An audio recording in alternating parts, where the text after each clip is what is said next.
everybody! In my previous video, we ran our first line of code, but today we'll run our first lines of code called a program.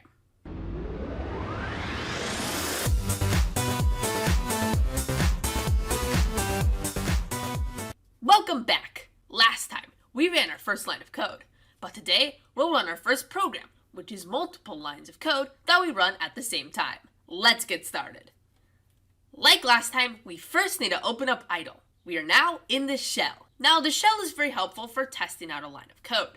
However, when we write programs, we need to execute lines and lines and lines of code at a time. This means we need to make a program.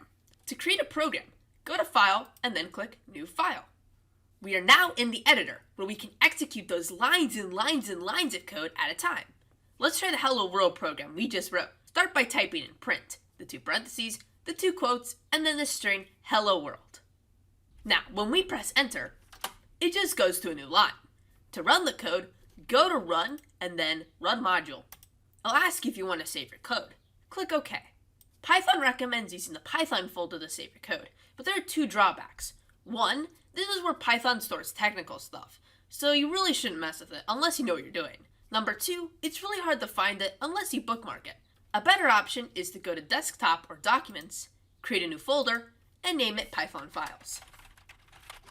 Then, save your code in there. Let's give it a name, such as Hello World. Then, our code runs, and we can see Hello World in the shell. Now, let's make a small conversation using Python. First, the computer will ask us our name. Then, we type it in, and then it prints a greeting to us. Let's get started. First, the computer needs to get information from the user. This is called input, and the function for this is surprisingly called input.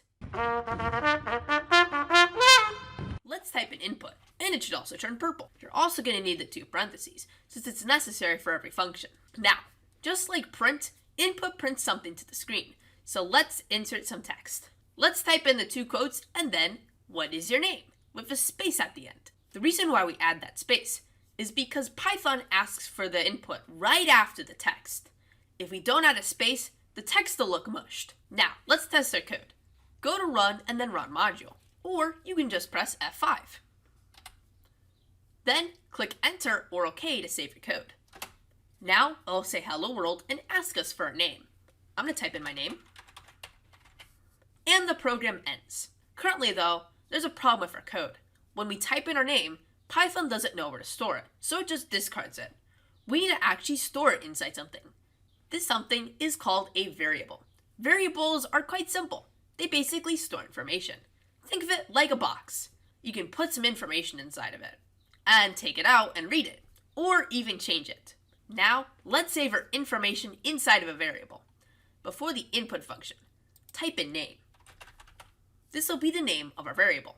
Then, a space, equal sign, and then another space. What this code is saying is that we need to take the information given to input and store it inside the variable name.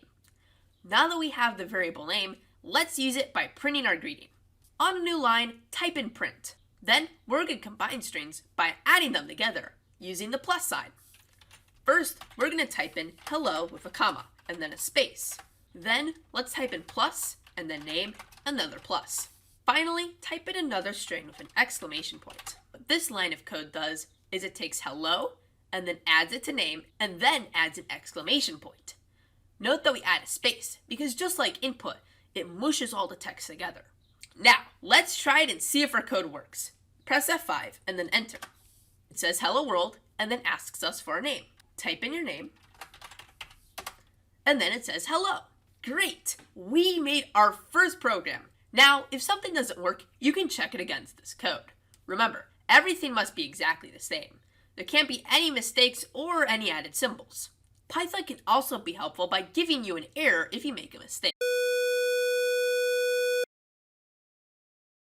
If you can't figure out what an error means, try searching up on the web. Now it's challenge time. Let's have Python ask us for our favorite food. We type it in, and then it says, wow, this is my favorite food too. If you're following along with this video, try it out before I spoil it for you. First, I'm going to create a variable called food, and then I'm going to set it equal to an input function. Inside of it, I'm going to type in what is your favorite food. make sure to add the space at the end.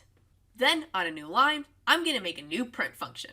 The first string will say, wow, comma, and a space. Then we'll add it to the variable food, and then we'll add it to another string saying, is my favorite food too, with a space at the beginning of the string. Great! Now, let's test our code by pressing F5 and then enter.